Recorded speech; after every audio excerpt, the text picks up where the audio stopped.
atmospheric, wasn't it? That's great. This is my third panel of the show, and I haven't fallen over walking on once, so I'm winning already. Thank you all for coming here. It's lovely to see a packed room. And I think we're going to have a really fun session, interesting session. We have a panel of speakers who all have different expertise, different areas in this area, but we're going to talk about politics and digital. And it really interested me because we've had the UK election recently. And being a Guardian journalist, I'm a lefty liberal, sandal-wearing chap. And, oh, good. And I had a conversation with a friend who's conservative, and we're very good friends. And before the election night, we were talking, and we were saying, we agreed on two things. We agreed that this had been the most digital election ever in all kinds of ways. And we also agreed that we both thought Labour might squeak it, and that the digitalness might have been one of the reasons. And we were very right on one thing. It had been the most digital election, and we were very wrong on the other, because Labour got walloped. And it was a really interesting moment of people thinking, digital is going to change something about the way politics works, and then we weren't so sure if it had or not. So we're going to get into that kind of thing. We're going to talk about leadership online. We're going to talk about all manner of things. The first thing we're going to talk about, though, is we have the UK election. We've had the US presidential campaign getting underway, election around the world. What are we learning about how digital, how social media is interacting with politics and how we're experiencing it? Because it feels like we're all very eager to say they are digital, but what does it mean? Should I start with this? I think so, yes. Yeah.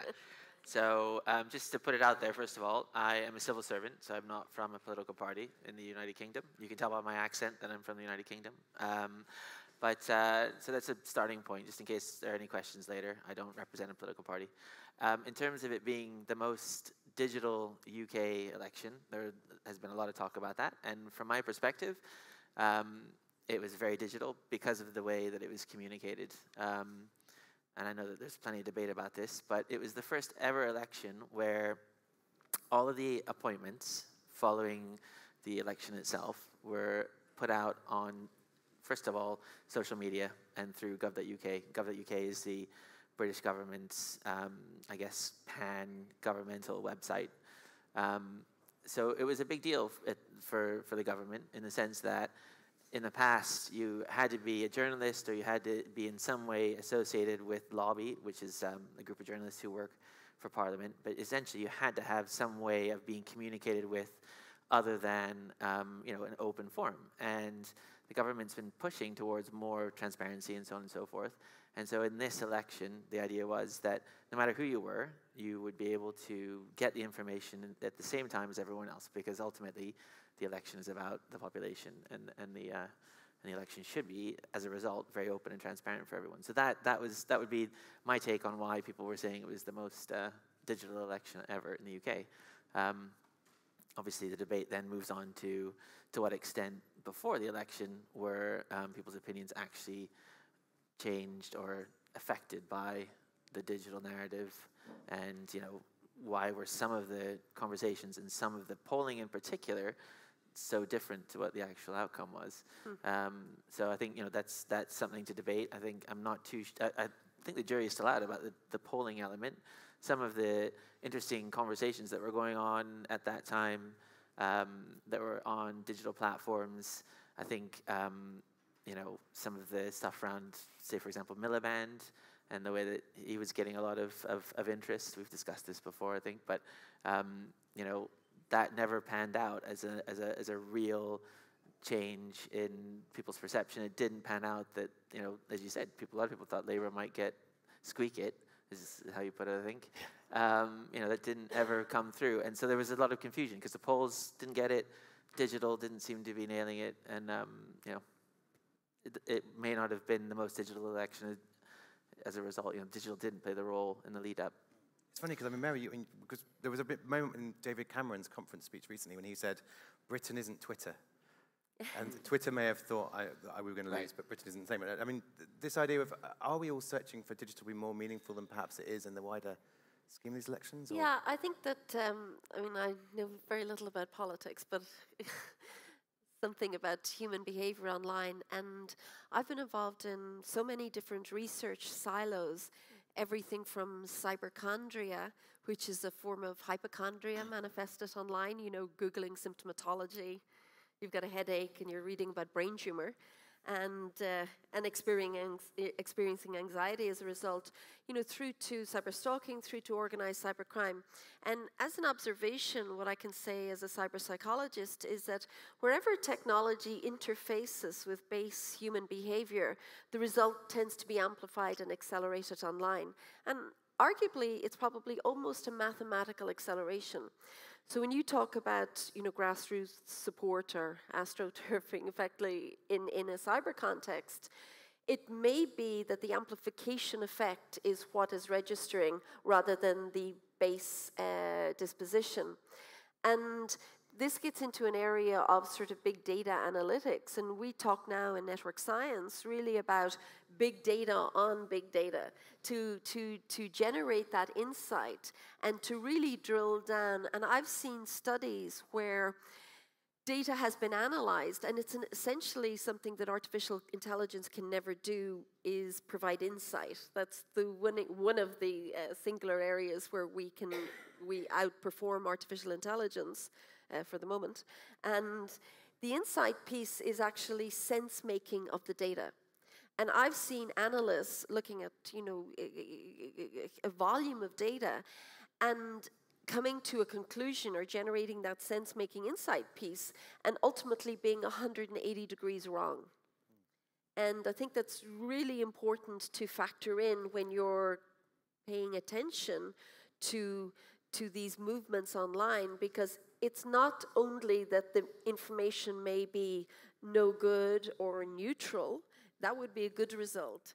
It's where the information is actually wrong and it becomes misinformation or disinformation, and it could be very negative in a campaigning context. Well, in terms of social also, there was a lot of talk about the fact that we just listen to ourselves. So it's a little bit like people reading a newspaper that reaffirms their worldview, which is kind of a part of what you're saying, I think, to some extent. In other words, you have your friends who have a very similar view, and if you're on certain channels, channel being a brand like Twitter, for example, what does it say about the wider ecosystem and who you're following, really? Do you just reaffirm your own perspective? And that's true, and there's an interesting piece, some of the guys in the US who work in the intelligence area, and they would never be on a social media platform. And I met one of them over dinner, and we were talking about LinkedIn. And I was saying, actually, LinkedIn is sort of like Facebook for grown-ups. I find it quite a good platform. And, you can have your settings and have an element of, control. But you have your network. So, he actually said to me, but do you really want people to see your network? And I was like, okay. The point is that your network defines potentially your disposition, your opinion. So within a network, whether it's Twitter or Facebook or LinkedIn, you're probably within your own bubble of opinion. And when you get that overwhelming consensus within that bubble, effectively you're getting consensus in a subset of a subset. So, and what does it really mean? What does it really mean when it translates into a real world context? Can't believe it. Everyone on Twitter says X, and it's everyone you follow on Twitter. Sorry? Yeah. You think everyone on Twitter is saying something, but actually it's everyone you follow. It's your filter bubble. Yeah. And I did an interview with Stuart the other day, and he put something up on The Guardian on the tech blog, and he introduced me to his network, the guys on Reddit. They're not quite like, we were thinking about, there was an article suggesting that hacking is about Freudian terms. It might be about penetration in Freudian sense. And there were lots of very angry, cross hackers online now telling us their views. I was going to bring in Matt and Marc, because you're both in different ways communities of people talking about politics. So you're on a sharp end of the Guardian's community talking about politics, and you're building these new communities of people talking through their mobile devices. So what have you learned in terms of the way people are talking to each other about elections, about politics issues generally? Because you're both seeing, I think, a good slice of data. I think the interesting question isn't necessarily about the general election. I think the most interesting examples of digital, because I think we can talk about, is this the first digital election? We've been asking that question since at least 2001, if not before. But the really interesting angles came with two elections either side of the general election. I think the Scottish independence referendum, and I think the Labour leadership debate. That's where Twitter really dominated everything, and very poisonously as well. And that's what we saw. The anger and the poison that was generated by Scottish nationalism, especially, If you just look at the reaction that J.K. Rowling got for just being a nice lady who writes about wizards, and then made one comment about Scottish nationalism and was torn to shreds. But it completely, as Mary was saying, it amplifies exponentially, and you really saw it with that. And it does create a kind of false consciousness. A lot of people genuinely believe, and if you read comments in The Guardian, a lot of people genuinely, right up to the line, thought that Scottish independence would happen because of that bubble in Twitter and that bubble in comments. The interesting one, though, is when you look at Jeremy Corbyn, when it literally did happen, when that bubble really did roll. I guess that says possibly a lot more about left politics and about the way that us trendy right-on lefties represent, communicate. I think because it actually, that ball did start rolling and it did gather pace and there was nothing false about it whatsoever. So do you think that it was the digital discourse, or do you think it was just the way the Labour Party is structured? Because it strikes me that Chairman Corbyn coming to power had, the conversation was there after the momentum as opposed to the other way around. I think it was the online. I think it was the energy online capitalising on the structure of the Labour Party. It was. I think they found a loophole, and then everyone realised that they could be involved very, very easily. Because we know clicktivism is not especially, which is a terrible term, isn't it? But it's not. We made it up, I think. It's ours. Yeah, I think it's ours. We can own that one. But it's not it's not always that effective. It doesn't generally translate into real terms. You click on a change.org petition, if you click on something like that, it doesn't necessarily mean you're going to man the barricades. But in the case of the Labour leadership election, it could, because all you had to do was pay your £3, fill out a form, and you've contributed. You've made your contribution. That's that is a errant Ed Miliband back there. I think you touched on a very interesting point, which is gender and the whole the gender piece online. When a woman expresses an opinion online, it can be very difficult for some to take. When a woman expresses an opinion about politics or technology, it can be just unbearable.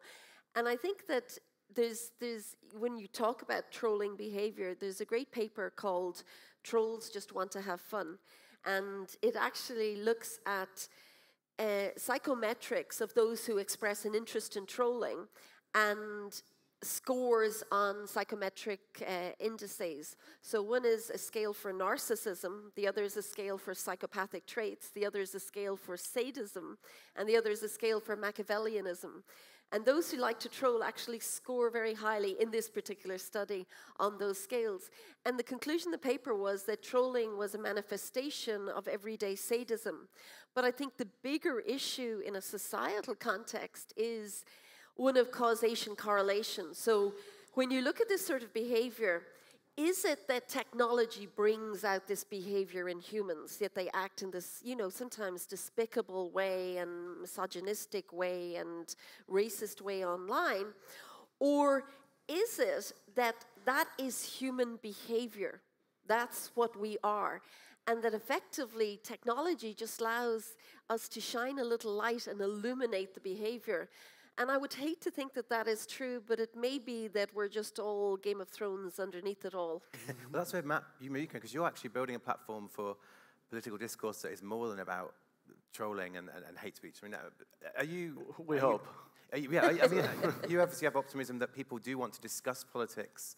Yeah, and to maybe start with your original question, I think when we talk about the role of digital in politics, we have a tendency to want a very simple answer. It's kind of a binary. We want to say that this election was the outcome was determined by digital technology, or it didn't matter at all. And the reality, of course, is somewhere in between. I remember in 2008 in the States when Barack Obama was elected, everyone said, well, that was because of the mybarackobama.com functionality and the organizing tools. And of course, when we dug into the data later, it was primarily about the candidate, as it always is. And to the extent that digital technology played a role, which it absolutely did, it was the segmented email marketing that really was the game changer for that campaign. That being said, I'd say, really make no mistake, the internet is the most powerful and capable communication platform that we've ever built. And we're in the very early stages of its development. And I think that over the next few decades, we're going to see people harness what's uniquely powerful about the internet as a platform for communicating, creating meaning, and we believe at Brigade, ultimately collective action, where you can quickly and efficiently find other people who share your views, who want the same outcomes, and pool your resources together, which really we haven't seen happen effectively online, at least in the civic space. But when you get, think about the people in this room, if we were to identify an issue that we all really cared about and say what we're each willing to put into the effort to changing something, the kind of combined time, money, influence, votes in this room collectively could have a tremendous impact. We were just involved in an election test in Manchester, New Hampshire, the lesser Manchester, where the mayor was reelected with 100 votes. So the people in this room could determine who the mayor of a city of 100,000 people are. And so I think you're going to see, as elections move on to the internet and get to internet scale, I think you're going to see some real changes in electoral math and those sorts of things. I think just to pick up on a point, I can't let positive comments about technology just slip away without actually trying to introduce some balance in terms of, what you mentioned there in terms that technology allows us to find each other and to find like-minded people. And that's fantastic when it's a positive entity. But if you actually flip it around and think about, I'm working on a theoretical construct called syndication. And syndication is effectively the mathematics of human behavior. So if we think about a deviant or criminal or abnormal population, in a real-world context, traditionally, those tendencies or dispositions have been capped or kept in place by the laws, mathematical laws of proximity and domain. So I'm a girl in a village in the south with an eating disorder and somebody else is in a village in the north of the country with an eating disorder. What was the chance that we were going to get together and actually normalize and socialize our behaviors? Or a pedophile at one end of the country and a pedophile at the other end of the country, or a terrorist? What were the chances of meeting? It was always capped by that law of proximity and domain. And now, if you think about it theoretically as syndication, within 2 clicks, you can not only find somebody who shares your disposition, but you can also get together, normalize, socialize that behavior, which actually encourages and amplifies the behavior. So my real concern is that yes, let's look at all the positive aspects online, altruism and activism and all of those things, but please, let's factor in a balance and think it's not all good. And how as a society do we prepare ourselves for a point whereby at the moment, sexual deviant interest in young children runs at about 4% plus or minus in male population. Not all act on it, but that's the statistics. What do we do when that starts doubling because of this amplification factor? And it's not just for that group. People think that pedophiles are the only group that get together and syndicate online. They're not. Every abnormal, criminal, deviant entity has a cluster online. So I think that, and what does that mean for politics when you look at how that might amplify and syndicate? Okay. I think we've all touched on, in some ways, the idea of the internet creating a false consciousness because you're dealing with a self-selecting audience. I think all social networks are, by definition, a self-selecting audience. You're picking the right people, and you're picking the people that you want to hear. And that means that you start to see the world only in terms of the people that you connect with. I'll give you a really good example that isn't politics, but is a good... This involves the wonderful world of men's rights activism, which is, if anyone doesn't know what men's rights activism is, it's a pretend thing. It's not a thing, but it's because that is a movement that's happened because disparate people have found each other, exactly as you say. They're not paedophiles, but they're close. I'm joking. Let's be fair to pedophiles. Glad you had that in there. Anyway, there was a comment. There was an article on The Guardian about the gender balance in Hollywood and about how women are paid less than men. Women are paid less than men in various ways. And somebody made a comment, and it really struck me as remarkable. Somebody brought up Bridesmaids, the brilliant comedy Bridesmaids. And as an example of a female-led, excellent comedy that would have been a very successful film. And he'd said, somebody went online and generally wrote, problem is Bridesmaids didn't make an impact at the box office.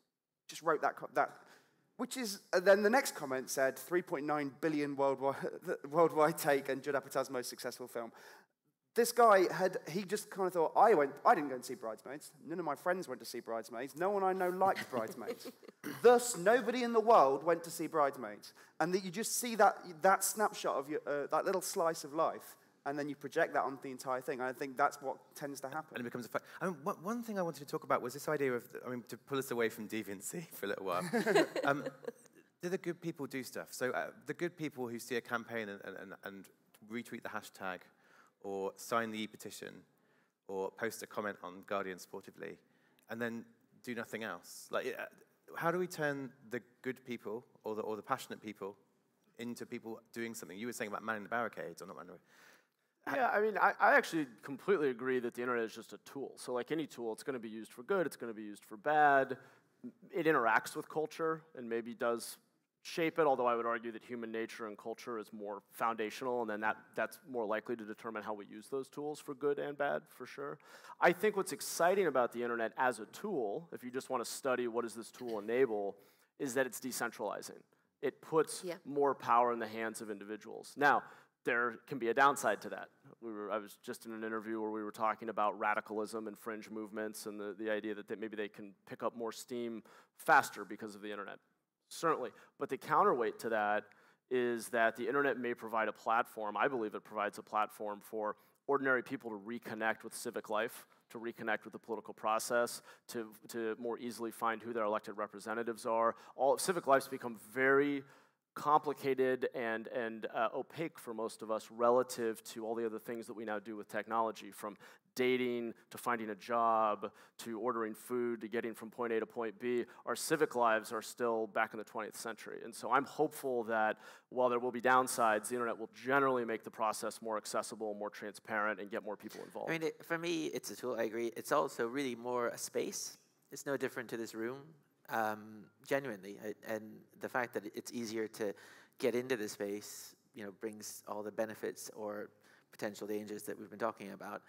And I think, touching on your point earlier about where we are in the journey of this new form of communication, this new space, I think it's interesting that the people who tend to be more politically active are also people who probably are not native, they haven't grown up in this environment, potentially. I mean, I'm being very general, I understand that, but the people who vote, for example, demographically are older. I'm not suggesting that because you're older you can't be online, obviously, but if you're talking about just numbers, it seems as if as the tool, the internet, this way of connecting grows, people, it'll be more a part of people's life cycle from the very beginning, and as a result, I think what we'll see is a shift. I mean, I'm stating the obvious to some extent, but the things that we're talking about now about, why or how do we get people more engaged, will be non-issues. It'll be like saying, how do we get them engaged in anything else? Like, how do you get people into this room? It won't be about, because it's a new platform. It'll just be a case of it's a space, people inhabit it, let's get on with it kind of thing. But I wouldn't underestimate the power. I agree it's a space. Absolutely. It's a very powerful. And you can say... It's a printing press moment. Don't get me wrong. I mean, it is a big change in the way that we communicate. But it will be ubiquitous. We don't talk about how do we get people into reading print. No. But the point is that the evolution of technology is so much more profound than anything that we've seen before. So if you think about EU policy for the internet, the EU considers the internet an infrastructure, like a motorway or a train track. And that's not good enough. It's just not good enough to conceptualize it in such a simplistic way. You have to think about the profound and pervasive impact of this on humans. But is that because the people who are legislating are people who have always had technology as, pipes into a place and have always, they haven't been people who've grown up with it as a space or a tool in the same way that we're talking about now. And so they, the first thing that comes to mind is how do we make things quicker and how do we make sure it's secure, as opposed to how do we make sure that people are having conversations that are not dangerous to the rest of society. But if it was just neutral, if it was just the train track, but when you see how it impacts on people, when you look at anonymity and immersion and online disinhibition, these theoretical constructs, how does that translate into society? And, I said the other day, I think we're sleepwalking our way into an age of technology without actually understanding that profound impact. What happens in the real world impacts on the virtual world. What happens in the virtual world impacts on the real world. How do we create a better cyber society? Because what happens in cyberspace will have consequences in a real world context. And I think it's a complete and utter blind spot for those who are in policy positions not to recognize that impact. I mean, for example, take a social order example, a riot. So back in the day, you would have a group of people hanging around in the street, calling to each other, banging, bin lids or whatever they did to call attention. But now you can syndicate to actually create a flash mob to create social disorder in a way that you could never do previously. Look at the current problems with the refugees, where social media is being used in an unprecedented way that is causing this massive it's related to huge populations moving where they're actively putting themselves in danger and children in danger because the behavior, the migrant behavior is being amplified through this medium. Sure. I think we have to not, when you bring that up, we have to not forget about devices in that case as well when we're having this conversation because 20 years ago, it was exceptionally difficult to film someone in the Mediterranean and then have it beamed into people's bedrooms or into their living rooms or wherever their television was. Whereas now, you can do peer-to-peer almost in terms of that kind of a broadcast on a mobile device, which is, a massive change. So the networks are there, but then also the hardware, the technology, the devices are changing everything as well. And I don't know which is coming where, first, but that's how technology has worked historically. That goes right back to when we first took cameras to the Crimean War, which was the first photographed war, and then suddenly people at home could see the impact of war and could see what it looked like and could see their loved ones, and that generated both patriotism and it generated revolt. So you can extrapolate that to a baby in arms in a refugee camp being beamed to everyone's smartphone, and it's almost the same. It is exactly the same concept. Yes, but there's an amplification, an acceleration, an immediacy that is overwhelming. It becomes then almost a big data issue. And how do we, using our traditional structures of governance and policy and these pyramidal, hierarchical structures, how do you respond to something that effectively, in network science terms, is a dynamic and networked event happening in multiple places simultaneously? And I think we really have to question organizational structures. For example, if you take leadership in cyberspace, and we were talking about that earlier, is that we promote leaders based on real-world qualities. They've got presence, they've got authority, they can command a room and command an audience. What does that look like in a cyber context? And how do you find great cyber leadership, and what are those skill sets? They're not the same in the real world. Because an online leader can be a 15-year-old girl starting a campaign as much as it can be someone who's a political veteran. I mean, are you seeing the super grade? Are you seeing influencers, leaders coming through who are not from the political class? The most influential users on our platform are largely millennials. They're people who are not in public office. So the app, which is still in beta and is only about 4 months old, starts with opinion expression. Starts with people trying to map civic discourse. And to this question about where the digital world goes and what implications it has for the rest of society, I'd say there will be a lot of experiments run, and there are a lot of big design questions that need to be answered. And so in our space, we've made a bet on real identity and actually trying to close the gap between your cyber digital identity and your real world identity. Now, obviously, in some parts of the world, that's problematic, and we'll have to have a different design solution in different places, because in some places your political views can get you killed, right? And so I think it's a tricky question, but for where we've started in the US, we've made a bet on real identity. We've also structured discourse so that while you're exposed to viewpoints, multiple viewpoints, we really only let you contribute content and commentary in support of your positions. And so rather than devolving into a lot of trolling and this kind of acrimonious discussion, we're actually trying to get people to put forth their best arguments for taking a certain policy stance. And so we're finding that promotes a level of thoughtfulness that I've never seen in the comment boards on a newspaper website. I mean, are we having the two-way discussion? Because I've been thinking about this idea of social media as a conversation. And yet when David Cameron's Twitter account tweets something out about, I'm pleased to have this announcement, that everyone's like, bastard. And it's just, it's not a conversation, it's shouting, and it's not being heard.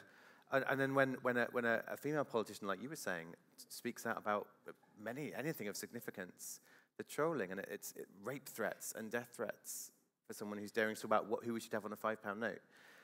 But forget the national politics. They're always going to be stuck needing a broadcast medium, and that's how they approach Facebook and Twitter. What's exciting about social media is the opportunity to bring human scale back, but have it be coordinated and distributed. So I think what's really exciting is the idea that you could get together a small group of people who care about the same thing or live near one another or otherwise have common cause and have them in conversation in a small group that can then be coordinated with thousands or millions of other small groups around the world that are distributed. But I think if you're thinking about it as a national elected official trying to talk to a national populace, they're still going to look for broadcast channels. And sitting there weeping at everyone going, you're an arsehole. Yeah.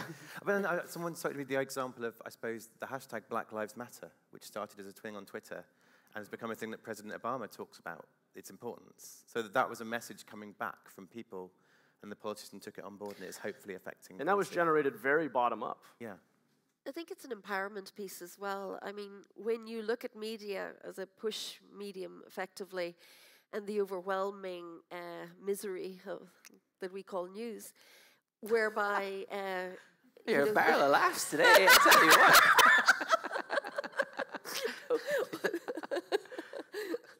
Sorry. Optimistic. You've seen the papers today. I know, okay, yeah, that's fair enough. Fair enough. Well, what I was saying is that you see a tragedy, something terrible happening, like in Ireland recently we had the students who fell from the balcony in San Francisco, which was a terrible event.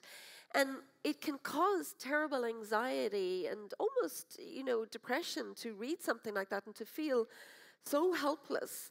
So one fantastic evolution is the crowdsourced funding, where you could actually do something. So you see something tragic and you can donate, and at least you feel, well, I could do something. I don't have to just live with this negative state of absorbing this terrible information. I can try and help, and I think that's a really positive thing. I just wanted to touch on something Marc said about, and you've just mentioned it there, about the gender piece online, and the conventional wisdom. I mean, there are two things. I think, first of all, if we do have this sort of manifestation of misogyny, I think we have to really question at a policy level, what does that mean? And is it because you have quotas and gender correctness that men have become very angry about this? And is the online platform then a way of actually expressing this anger? And if so, then are these quotas and are the policies that we are using, are they fair? I was out for dinner with a network scientist at MIT, and they were talking about MIT. And this woman who is a social scientist was very angry, and she said, MIT, your gender policy, it's a disgrace. And she said, 97% of your faculty are male. And she was very angry about this. And he said, oh, that's because we have a gender equality policy. So the point is, how does that work? Well, So he actually was saying it's not That's fair. The 3% who are there that are female are taking jobs that belong to guys. Oh, goodness. And so that did not reassure her. So we had to sort of stop the conversation. But, the conventional wisdom piece about women suffering online, in fact, the latest research is beginning to highlight that men and young boys in particular are more negatively impacted by technology than females. So Zimbardo, the legendary scientist who actually did the Zimbardo prison studies back in the day, has just released a piece and it's called the Technology Facilitated Decline of the Male. And it's actually showing that young boys are beginning to suffer from increasing levels of social isolation, caught in this loop in their bedroom with their technologies, engaged in this space, and actually finding it increasingly difficult to engage with the real world. So I think that it's not about whether technology is good or bad. I'm absolutely pro-technology. I think the piece that frustrates me is the insight piece, is the need to understand these evolutions of behavior, and therefore, in terms of influencing policy, that we can actually address them. I mean, we've got 4 minutes left, and we've got about 17 things we haven't asked. But the one thing I did want to get onto was, what was it again? Was that both you brought it up and you brought it up before. We're talking about what is real and what is not real. What is a genuine movement and what is astroturfing or fake political campaigning. And you were talking about state-sanctioned trolling where there's people commenting on them. If you talk about that, like, when is a political movement or political comment not what it seems? Well, there's something we have at The Guardian that is something that we struggle constantly with, which is genuinely organised and powerful astroturfing campaigns. And I think a lot of states do it. Some of them are very obvious. North Korea, spot that a mile off. That's really easy. Generally, they talk about, it's comments talking about great leader. Got you, that's fine. Absolutely true. But the problematic one is Russia.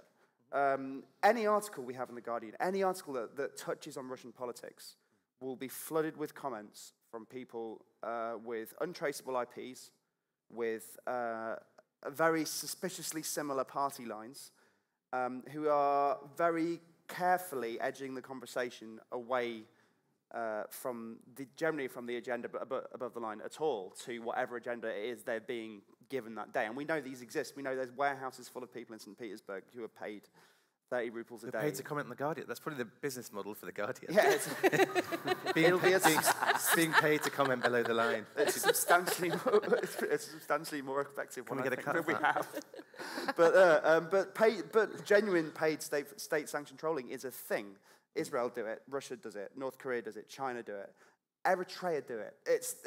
So that's fascinating. I had no idea. And from my perspective, it's from the other side, right? You know, what is a real civic movement, or is it something that's a campaign for a product or something like that? Which is concerning, and it's very difficult to get underneath the hood of that sometimes. Or is it a bot?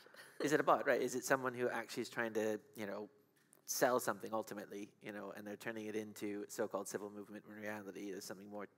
This is why we've started with, I mentioned real identity earlier. What I mean by that is that we actually allow people to claim their voter record. So to come to Brigade and tie their online social identity, which maybe is served up by Facebook or a name and email address, and then tie that to an actual offline voter record and say, I am this voter in this district, and then tie all of the opinion expression and advocacy and the petitions and the comments and all of that to their ballot and to voting down the road. And they can make that as open and transparent or as private as they want, but nonetheless, we're at least getting the person to say, I'm a voter, I live in this district, I have these reps, and I actually do go vote. And creating that through line, I think, is going to move advocacy, at least online, digital opinion expression advocacy, to the kind of the next phase. But that works on the presumption that you're the same person in the real world, that you're the same person on Facebook, that you're the same person on Twitter, and that you're the same person on LinkedIn. No, we all present various facets of self and manipulate and curate these selves in virtual contexts.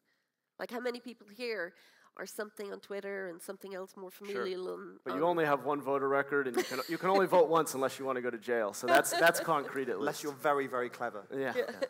I think it all comes, what sort of ties all this together, and it brings us back around to how we started, actually, for me, is if you look at the Labour leadership campaign. Because that was a grassroots movement of people following, not really a man, he's quite a boring man, they were following an idea. Yeah. They were following, it was a group of people saying, this represents a political ideal for us. Yeah. And and it was a mass movement that found a way to become powered by social media, which is not something I've seen happen at any other point. But that was the only time I've seen it genuinely happen and it genuinely work. Well, grand. Well, look, we've got 10 seconds left. We've gone through deviancy, Russian trolling, and ended up Jeremy Corbyn. And that's a Daily Mail story for tomorrow. Amazing. But no, it's been really interesting. I mean, we haven't covered half the things we could have done, and I hope it's been interesting for the audience. But thank you very much to the panel, and thank you all for coming. And we'll see you later. Thank you.